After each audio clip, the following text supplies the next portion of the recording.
You're listening to the AFTERBUZZ TV network, now the largest new media platform on the web, and your number one source for after-show entertainment. Very good, Gene. Johnson. From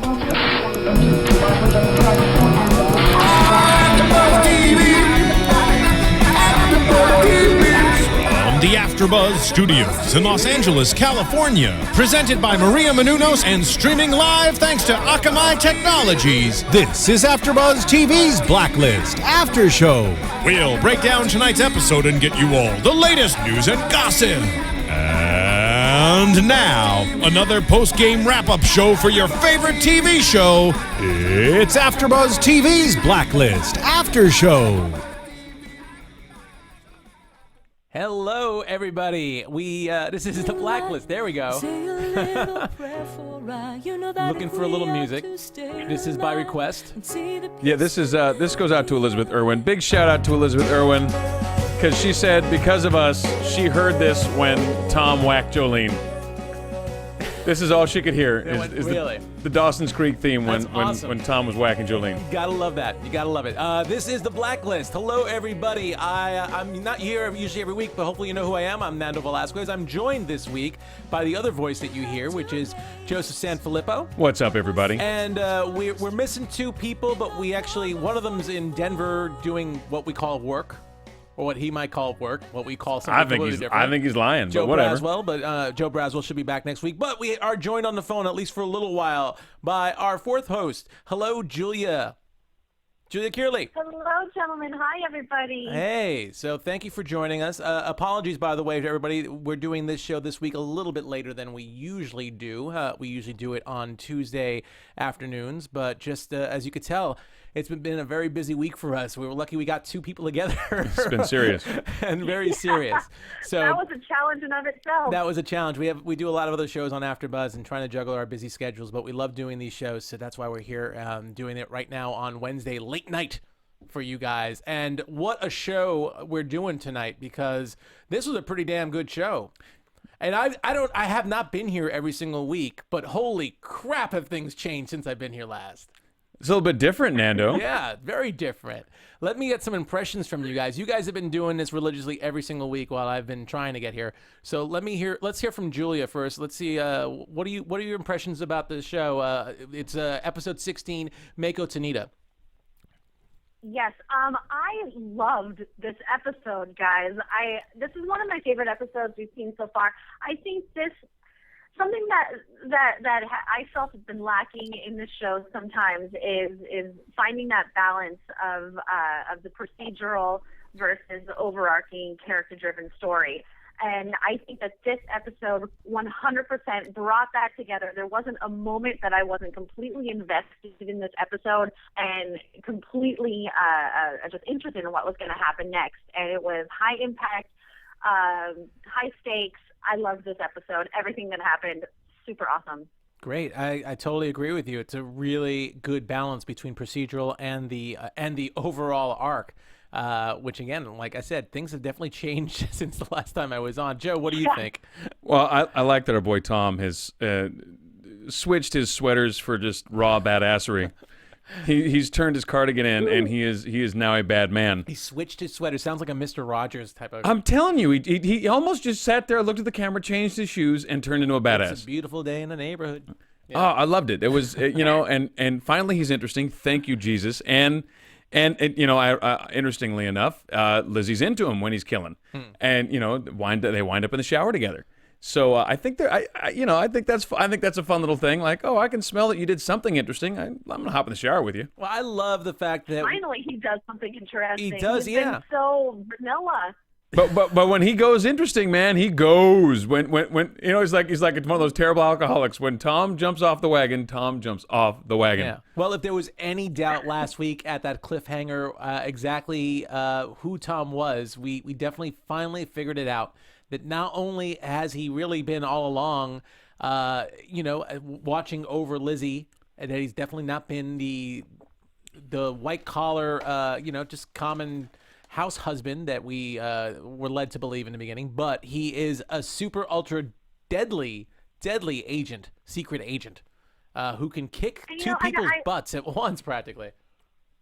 I have to say, after this is episode 16, 17? This is 16. 16? 16. After 16 weeks of waiting for this payoff was just 100% on the mark, and then some. It was worth the wait to get this payoff, I think. Oh yeah, I gotta say this, and this is a first. I can't believe I'm even saying this. Tom was the most interesting part of this week's show, and this was a great show overall. But Tom was the most interesting part of this whole show. Well, I agree with you. Should we dive into our buddy Tom? Should we get into this? Let's get into it with Tom. So let's start off talking about this super agent Tom. All of a sudden, super heroic Tom. Well, I want to say heroic, super villain Tom. Well, Jolene, she did some stupid stuff. Not for anything. Like, you at the teacher conference, we already established that Tom is not who we think he is. Right? He's badass. So why would you show up at his house, Jolene? Like, why push it? Like, that doesn't make any sense. Like, is the idea that she's working for the same people he's working for? Yeah, that's what it's led to believe. But what surprised me the most, I agree with you here, is that at least at the end of last week's episode, it still seemed like Jolene had this high status about her. Yeah, right? Like she was above him. Because she was testing him, according to him. He said, "You're testing me, aren't you? Yes, I love her because that's my job. You're testing me." And all of a sudden, she's showing up at the house like some doe-eyed deer, falling in love with Tom, with Lizzie's husband, and he's busy putting her in her place. You're not my handler. Get the hell away. You're not my handler. You don't come to my house. Tim, Ted, Tony, Teresa. What was your name? Yeah, what was your name? She's playing it off like that. He goes, no, you don't play that way. I'm sorry. There was certainly some Jolene super spy WTF moments, from her showing up at the house to her having the cowboy sneak up on her so easily. Yeah. I mean, if you were a super spy, you'd be prepared for that. For her being so doubtful and sort of cowering of Tom when they're interrogating the cowboy. She went from like this badass super spy in control to like a shivering little minion in the corner, it felt like. No, it was such a dichotomy from what we saw her. I totally agree. As badass as Tom became, she just like shrank like 10 steps. Yeah. And like, hey, not for anything, the cowboy, the Cadillac cowboy did tell her, don't make the phone call. He's going to kill you, and then he's going to kill me. And she's like, no, I'm going to make the phone call. And I'm going to turn my back to him to make the phone call. I'm going to turn my back to him. I think that's probably the best way to make this phone call.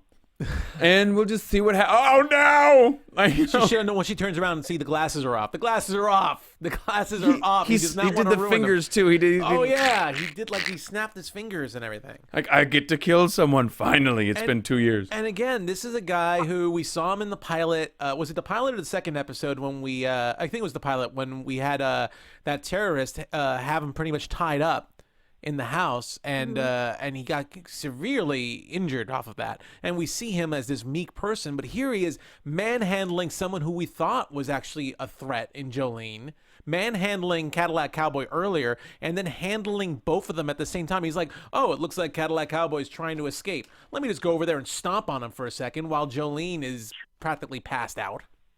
It's like amazing.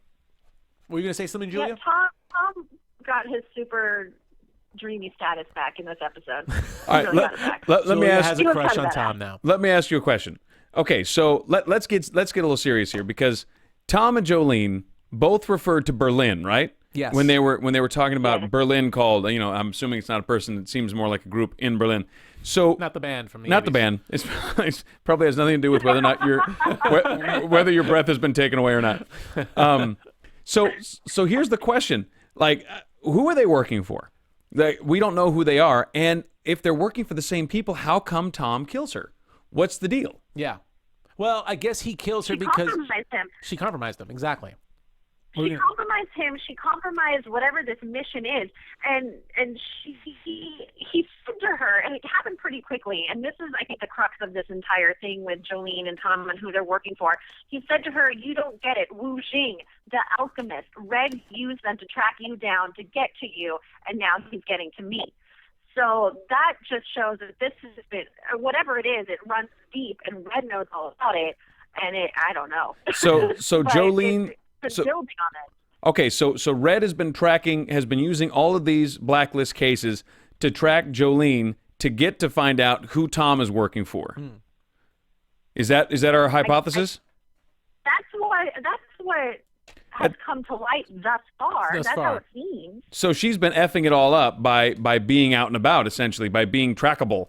Yeah, pretty much. Oh. I mean, she hasn't helped in any matters, and again, you know, she was compromising whatever Tom's mission is. Again, I'm just surprised because it came from a place where it seemed like she was checking up on him to a place where you would think that Tom, being so deep undercover, would probably make a phone call first and say, is it okay if I kill this girl? Because she is really screwing things up. Now, admittedly, I'll be clear. But this is the first time he's had contact with anyone from his agency or his superiors, because he's been in the dark for 2 years, and I guess they tried to make contact 4 months ago, but then he was sliced and diced by in episode 1. Well, no, this is my point. Ultimately, no, I'm no spy. I've never spied on anyone. I'm certainly not qualified. I'm not an assassin, but I would imagine that it would be important if you had someone in super secret spy situation where they were, you know, like super secret undercover. What the hell good are they if you can't contact them and they can't contact you?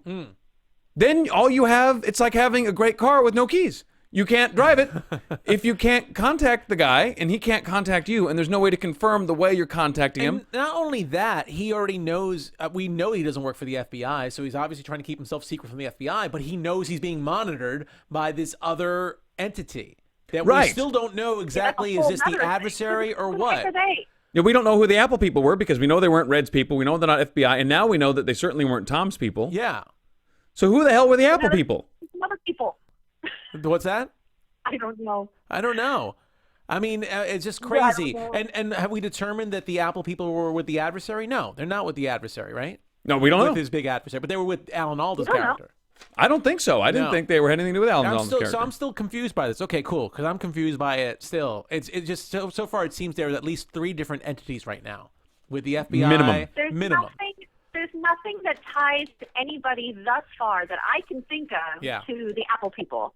Because my first reaction is like, oh, well, they're with Alan Alda's people. But Alan Alda's people didn't know who Lizzie Keene was when they captured Red. They didn't know what was going on there. So they're floating out in space. We don't know yet. Okay. All right. Cool. I guess Yet we'll figure that out.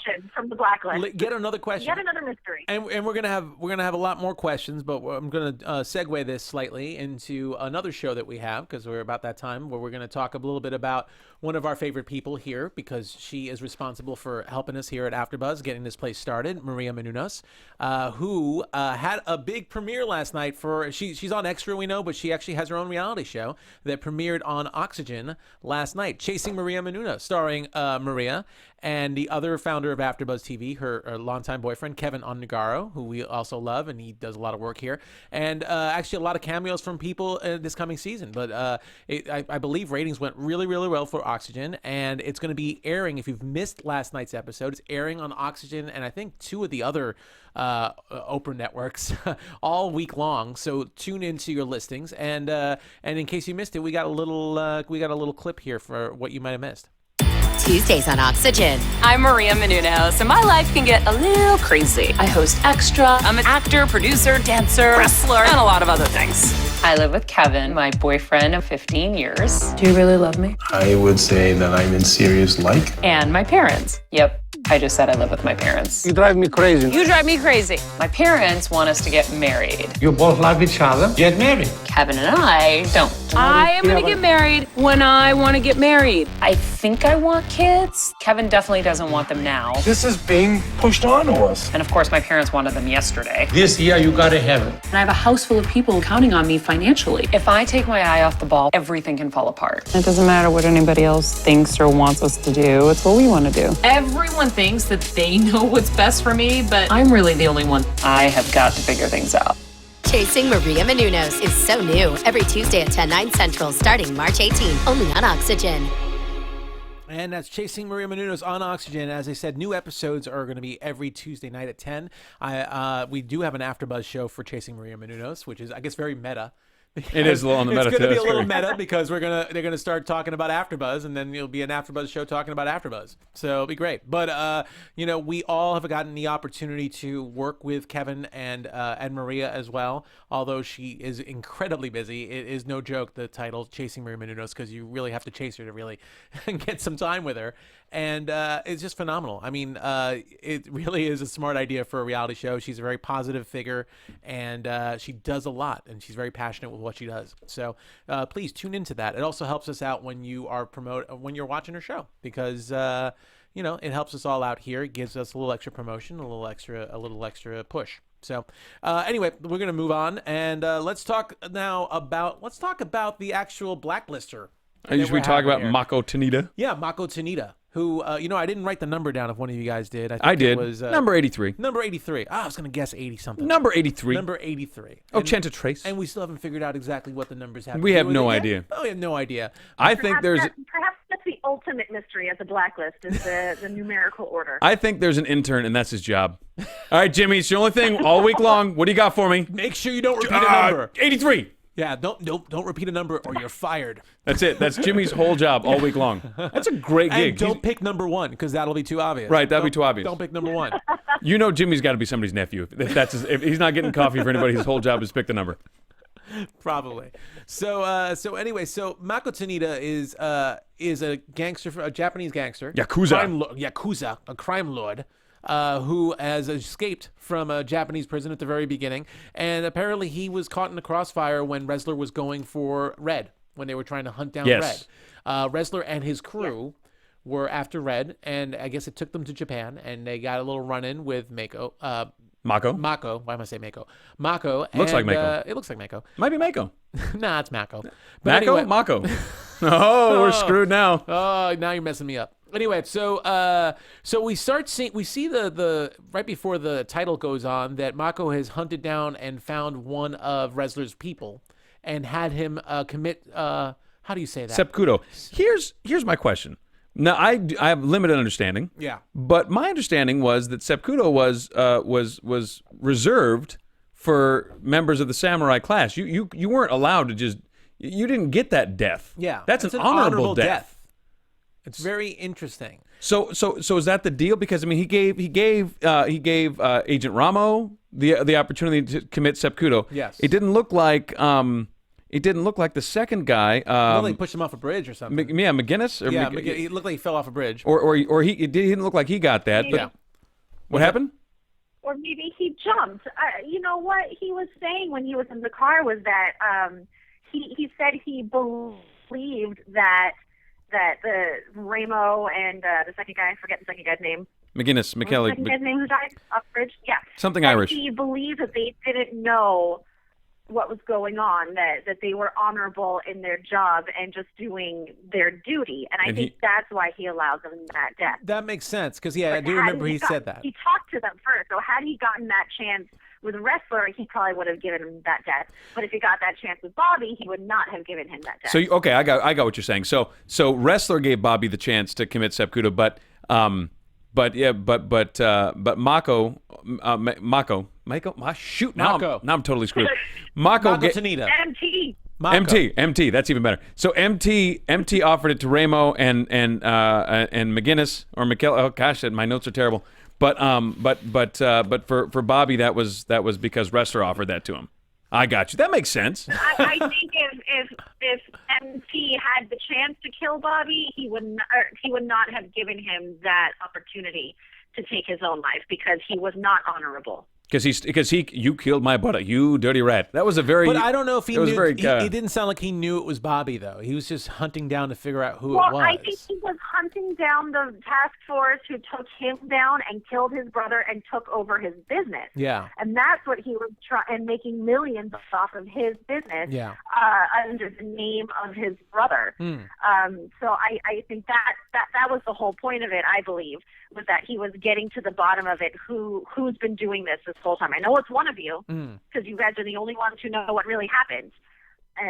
So whether it was all four of them or just one of them, he was going to find out. So, true. So, the one thing that we definitely want to point out too is that this is at least the second week in a row. I can't remember if it was 3 weeks ago, but it seems to be happening more and more. Where Red happens to be targeting people in the Blacklist who are just about to target one of the FBI members on the team. Whether it's Cooper, last week was Cooper with the judge, and this week it's Ressler. So it seems like Cooper noticed, oh, look at his timing, because he considered it a distraction when Red was actually picking the judge because he thought he was doing it to mess with him. But it seems like for the second week in a row, Red is actually picking someone that by capturing this blacklister, he's saving a life. Well, yeah, and the other thing he's doing that I think is interesting is we seem to be going after people that are involved in the FBI or the government in some capacity that are effing up.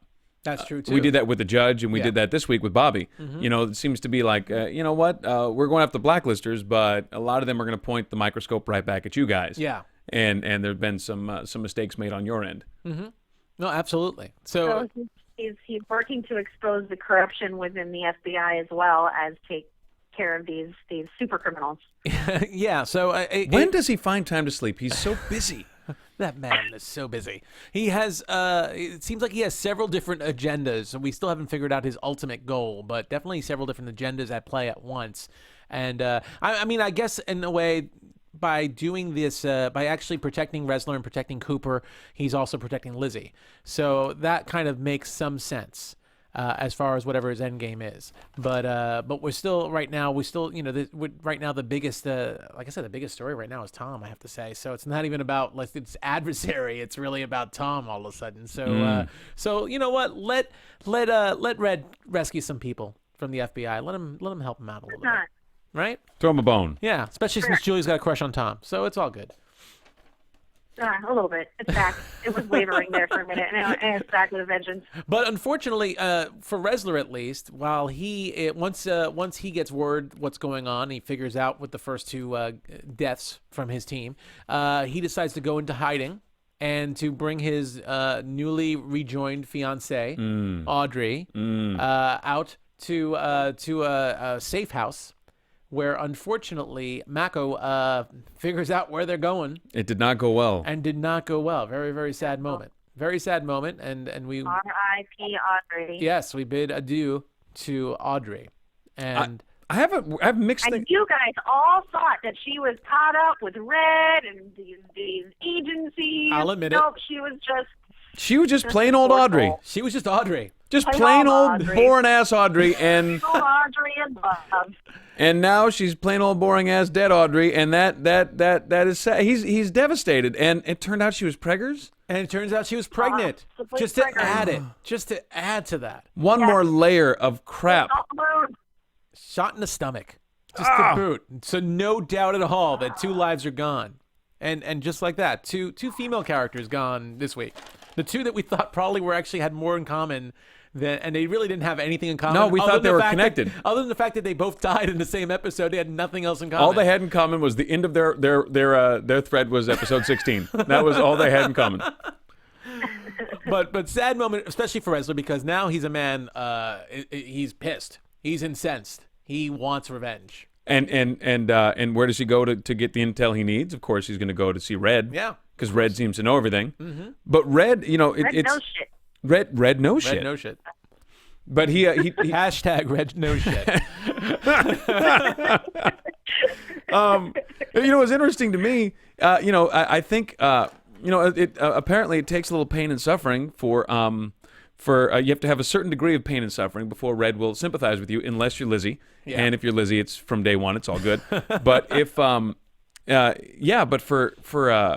for Ressler, like, he gets shot in the leg, the whole thing in the magic box, a couple episodes ago, the impenetrable fortress of glass, and the whole 9 yards, and they spend all that time together. Not quite. But, okay, so this guy's out, and he's killing all your friends. All right, I got a little bit of sympathy for you. And then he's killed your girlfriend. Okay, now I've got genuine sympathy for you. And then we get to hear a good Red speech or two, which, good stuff, man. Yeah. And Red was damn poetic this episode. Right? He was. He was a father figure to Ressler. That's what I'm saying, He was a total father figure to him. I thought that was really, really interesting. And, of course, they both seem to share. We still don't know enough about Red's backstory, but we can ascertain. We have some Red has inferences. lost. Red, we can ascertain that Red has lost a loved one. I think we can even pick out the date, the 22nd. I think we even have a date now. We can. Yeah, so we can ascertain all of that, and we can figure out that that he is bonding with him over the loss, and he actually has some experience because Red apparently is gone on revenge. For I would imagine the last 30 years or so, that seemed to be the deal. Mm-hmm. And that what a monologue at the end, man. Yeah. You'll wake up nightmares, and it'll be the first thing you think of, and then eventually be the second thing you think of, and just unbelievable. Yeah. But he gave him that out, and he didn't take it. He's like, here, like, listen, don't do this. Mm-hmm. This, let it go. Walk away. This will serve nothing for you. It will give you nothing. It will give you nothing but pain and misery. Mm-hmm. And what was it? What did wrestler say? All I have. Oh, I'm sorry. I don't know which quote you're about to say. Was it all I have is rage, or all I feel is what was it? Was it rage? I didn't write it down, but I think it was something along that line. Someone can. Something like that. All I feel is hate, or something. Maybe it's hate. But it was heart wrenching to see Red see so much of himself and his story that we don't know about yet, but we're getting ideas of in wrestling, what he's going through. And I mean, he said there are few that understand love and loss more than I. And he's like, somebody told me this. Go home, turn back from this. It's profoundly easier than what you're contemplating. And then, of course, he says no. And then he said, well, that's pretty much what I said. Okay, go do it. Yeah. Go knock yourself out. Well, Lizzie's even accusing him of sending him to his death, but Red's just like, I just pointed him in a certain direction, and his rage took. Well, at some point, you're a grown ass man. This happened to you, and I would imagine that's up to you to decide how you're going to go about it. It's a manly thing to do, to handle it. Well, and certain people, they cannot sleep. They can't function unless they get revenge, unless they figure it out. Look what it's done to Red. That's it. It's completely dominated him. Yeah. And it's successful. It was interesting to me.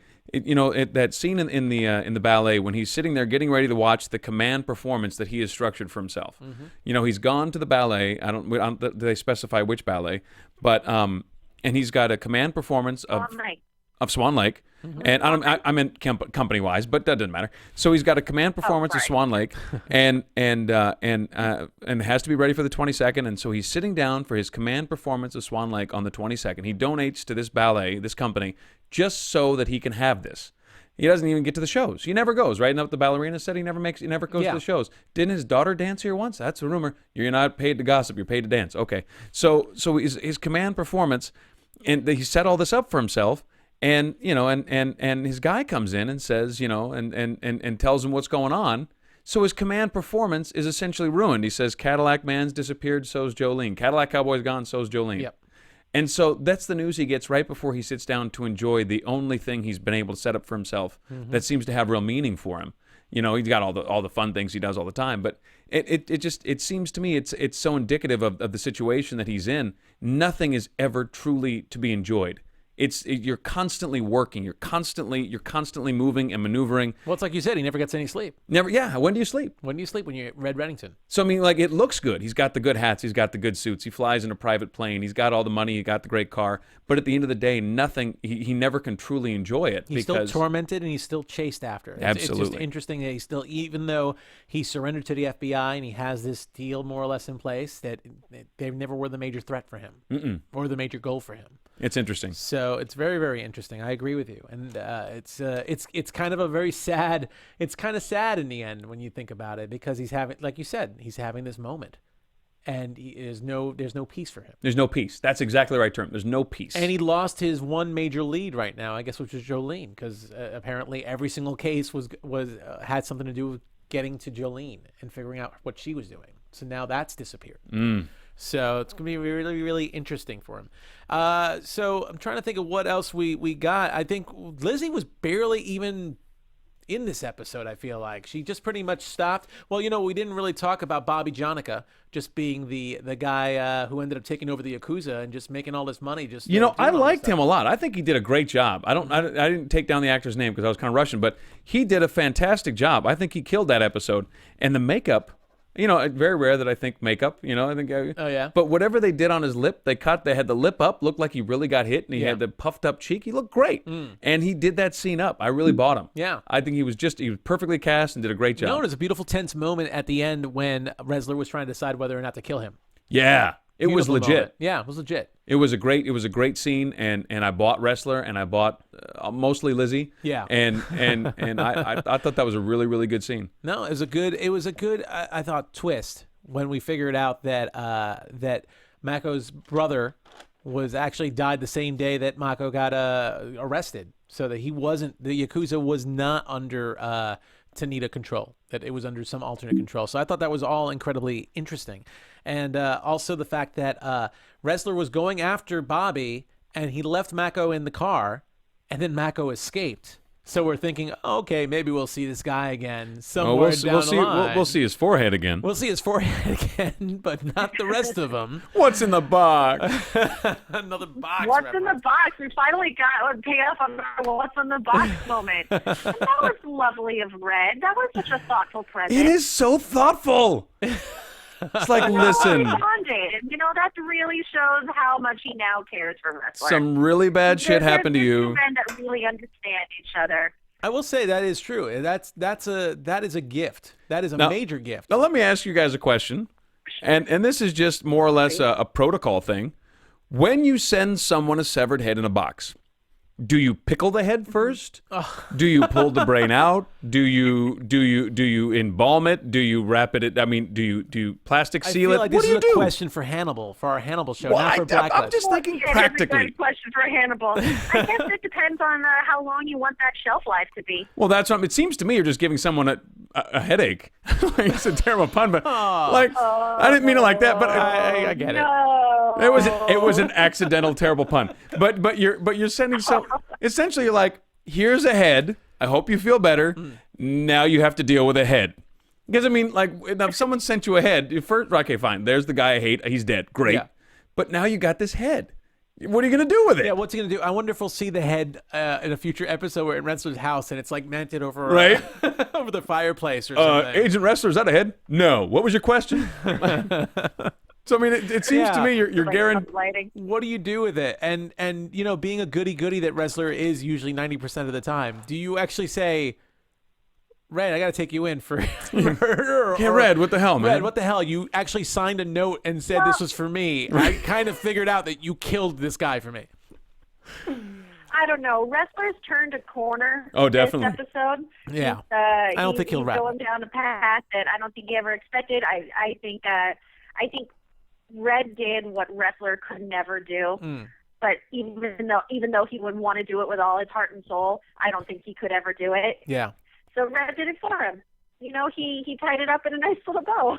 And so there you go. Well, It's hopefully done. he'll get Now some you can sleep peace. easy. Hopefully he'll get some peace in mind from that, because I think he's still going to be tormented, Yeah. unfortunately. But it opens the door for some other stuff down the line. So we'll see what happens. Well, at the very least, he's definitely going to have to take a drive out to the woods with a shovel. There's no way around that. That is definitely. You still want to know what to do with the head. I'm a practical individual. If you deliver a severed head to me, I have to dispose of it. I can't just sit on it. NBC, I say you do a webisode after this episode. Right. Just give me 3 minutes. Just That's 3 all I minutes need. of the head being buried. Just a shot of the ground and a shovel. With a good edit, you can do it in 30 seconds. Door closing, drive, out, shovel, on top, out, done. With all the questions in this You just have to episode. toss it in Tom's trunk. Tom's trunk is already filled with bodies that he's dragging out into the woods. What's one more head? What's one more head with 2 bodies in there already? That's a fair point. Tom Tom will do that. Yeah. He's cool. Tom's got cool like always room for one more. Yeah, totally. Yeah, just a head. Yeah, just a head. You can dig a little deeper for the head. Yeah. So anyway, I think we've pretty much covered just about everything from this episode. So let's move over. I don't believe we have any news and gossip this week. We're kind of a little late on this week's show. So let's just go straight into some predictions. And now, your AfterBuzz TV predictions. Okay, so I know between the three of us, who would like to go first? I'm gonna leave it up to you two before I pick Julia. Okay, Julia. I like that. That was good. You're awful. You're mean. I'm not even there. Okay. Well, I mean, I don't have too solid of a prediction. I think that Red is going to be pissed that Jolene is dead / Lucy Brooks. I think he's going to be pissed, and he's going to go on a little bit of a rampage because I think he needed her. He's been working. It seems that he's been working this since we've known him to get to her for some reason or another. So I think he's going to want to exact his revenge on Tom because of that. Mm-hmm. And he killed his cowboy. So, yeah, he's really pissed. So I think he's going to go out of his way to expose Tom to Lizzie and the world and punish him. Okay, fair enough. Well, don't forget, he didn't like the cowboy that much, or at least the cowboy didn't like him. I just think we were given that. They were colleagues. Yeah, they were colleagues. I think he was just giving them a little... I think they gave us that scene so we wouldn't feel so bad when the cowboy got killed. I think that's just one of those manipulative scenes where, like, you're like, all right, I don't... It costs you double because I don't like you. Like, I just think they give us that every now and then because they're like, all right, we're going to kill this guy. We don't want you to feel too bad because we need to keep Tom around for a few more episodes, so we want you to be conflicted. Just enough there. Plus, Joe? he's a cool actor, so let's give him a couple cool scenes real fast. Yeah. We'll let him be bad for a He minute. was fun. I kind of wish we saw a little bit more of him, but... I like the Cadillac Cowboy. Me too. Well, I like him too. Too bad. I like the idea of the Cadillac Cowboy. If nothing else, I like saying Cadillac Cowboy. Well, maybe there'll be another surprise. Bring me another Cadillac Cowboy. Yeah, another Cadillac Cowboy. Cadillac Cowboy 2. Or Lincoln Langolier. I don't know. Something We'll with think more alliteration. We'll think of something. Mr. Flippo, Stop stalling. What's your prediction? All right, fine. Fine. I believe that Tom is going to be found out in the next 2 episodes. I think that Tom is going to be kept alive, though, because I think Red does not know who Tom is working for. I think Red knows that Tom is working for somebody, but obviously he was working Jolene to figure out who Tom was working for, so he doesn't actually know. Mm-hmm. So I think Tom is going to be kept around for a few more episodes so they can try to get to the bottom of it. And I think that Tom is going to be the one who instigates his being kept around this. I think Tom's going to be, he's going to flip over and be one of those like really cool coy guys, be like, I know lots of stuff. I can tell you lots of things, but I'm not gonna. And so I think they're going to keep Tom around for that. And he's going to try and tie him up with Alda, or is it a third-party player? I don't know, man. Okay. There's a lot there. There's a lot there to comprehend. Well, there were a lot of words, but I'm not sure that I said much. I kind of agree with you there. If you're on iTunes, just rewind it a little bit. And just hear it a few times. Said a lot of words, Let people. me know. Yeah, let me know what he said because I don't know what he said. Put it on YouTube and on. Made a lot of sounds in my mouth place. I'm gonna agree with one part of the thing that I understood from that you said, which was that Tom is gonna get found out within the next 2 weeks. I can see that happening, and I'll tell you why. You tell me why. With Audrey out of the picture, even though she's been around for a little bit, I think Resler's gonna recover a little faster than we know. And if Tom gets caught and Lizzie's a single woman, I think it's about time we start seeing some sexual tension between Resler. Sexual tension. Yes. I'm not saying they're going to go all the way or anything, but I think it's about time we start seeing Resler and Lizzie getting a little eye contact and, like, well, maybe some should. late nights at the office. Let's get the first base. First base at least. First base? All right. You know what? Maybe a shoulder massage, maybe a foot massage. Yeah. Ooh. Foot massage. Maybe he'll fall asleep on his couch. Your foot looked really tired. Bow chicka wow wow. Bow chicka wow wow. So that's where I'm going. That's where I'm going with it. I'm looking for that. So anyway, let's wrap this thing up. Julia, where can we find you when we can't hear you on here? Yes, sir. You can find me on Twitter and on Instagram at my name, which is Julia Cearley, JuliaCearley. So follow me, friends. Yeah, awesome. And thank you for joining us. I know, again, this is not the time we usually do the Blacklist, and Julia, you got to call in from parts undisclosed. So thank you very much for that. It's super secretive. From being in WITSEC. No, thank you guys for letting me call in. I have so much to say. It was such a great episode this week. Yeah, awesome. And Mr. Flippo, where can we find you? You can find me on the Twitters at Joe Flippo, JoeFlippo, and my website is josephsanfelippo.com. We want to thank you guys who are listening on iTunes. Oh, and yes. if you are downloading us on the iTunes, please rate us. We like a certain number on the iTunes. 5s. 5s. It helps your friends find us. Yes. And if you're... 5s! And if you're listening on iTunes and you want to check us out, you can check us out on the YouTubes. We love your comments on iTunes and Yes. YouTube. YouTube comments are easier for us to respond to, so if you want to chat with us, that's probably the best way to do it. Trash us on iTunes so we can respond back. Yes. Yes. Trash us on YouTube. So we can respond back. Yes, there you go. Don't trash us on iTunes. Give us 5 on iTunes. Yes. I would be remiss if I didn't mention our other co-host who is in here, Joseph K. Braswell on Twitter. It's Joseph K. Braswell, and who joins us with other shows here like The Following and Bates Motel, The Americans. and The Americans, and I'm missing one. I know I'm missing one, but anyway. And you can find me on Twitter at Nandovel, Nandovel, and on all those shows I said, as well as Walking Dead. What were we saying, Julia? Did you figure out the other one? I always forget one. Hannibal. Hannibal? No, I did not say Hannibal. Thank you very much. Anyway, guys, thank you so much, and tune in next week when we'll hopefully do this on time. Yeah.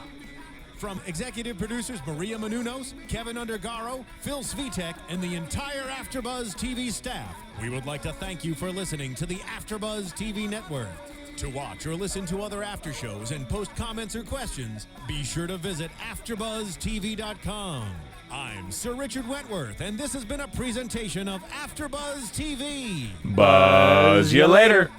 The views expressed herein are those of the hosts only and do not necessarily reflect the views of AfterBuzz TV or its owners or principals.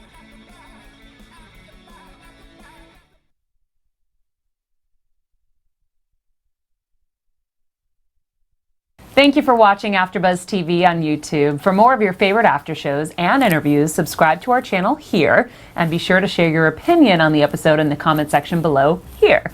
We'd love to see what you guys are buzzing about. Thanks again. Buzz you later.